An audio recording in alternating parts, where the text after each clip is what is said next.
So the core concept of value-based physician compensation is that you're taking your compensation model, or the traditional model, and you're taking it beyond paying for just volume or straight salary, and you're trying to incorporate components into the model to incentivize the right behaviors. Value-based provider compensation is a very exciting area for me. It is really getting into what compensation should be, really aligning physician-paid operations and operations to strategy.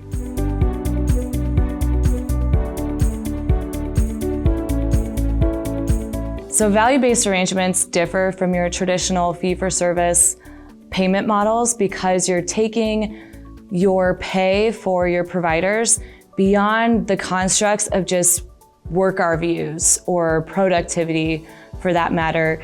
And you're really trying to incentivize and incorporate many components that align with your organizational goals. If you work more, you're going to get paid more. If you're more efficient, you'll be able to have higher productivity, and that will always accrue to a provider's benefit. But the way in which it's different is really rethinking what the incentives are and going from what is my incentive, say as a physician, to see a patient in a room, to going up a level and saying, hey, for my service line or for my entire healthcare system, what's the highest value I can add?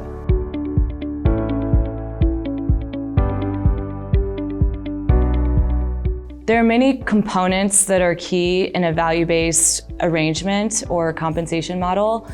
Making sure that you have transparency in those models with your providers. Clear reporting structure, because if you don't know what you're being paid on, then how can you improve or help drive that growth? Really, I would always start with compliance, right? We have to walk the talk on these value-based arrangements. Compliance isn't get a compensation study. Compliance is really aligning an operating model where you are evaluating and reevaluating, is our pay plan working? Is it driving the results we want? If it's not driving the results, we need to pivot.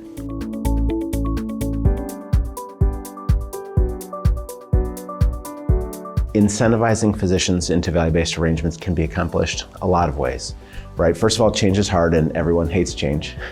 So the way to start to get over that is to make their lives better, right? You can do that by taking down some of the operational barriers that used to exist under the old Stark law. So if you're using this value-based arrangement, you can really lean into team-based care in a way that's accretive to the physician, that makes their life better.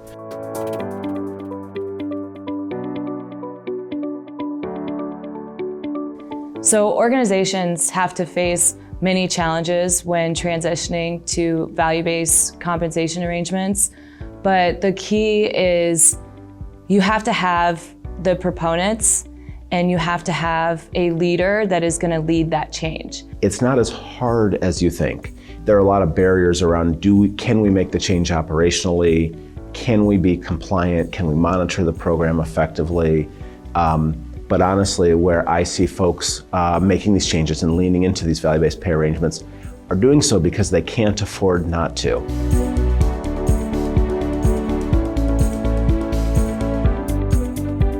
Under the Stark Law exception, kind of the second one that has 10% at risk, the monies paid under that aren't actually subject to fair market value. So if you wear a traditional Stark arrangement for services, fair market value applies really to almost every exception.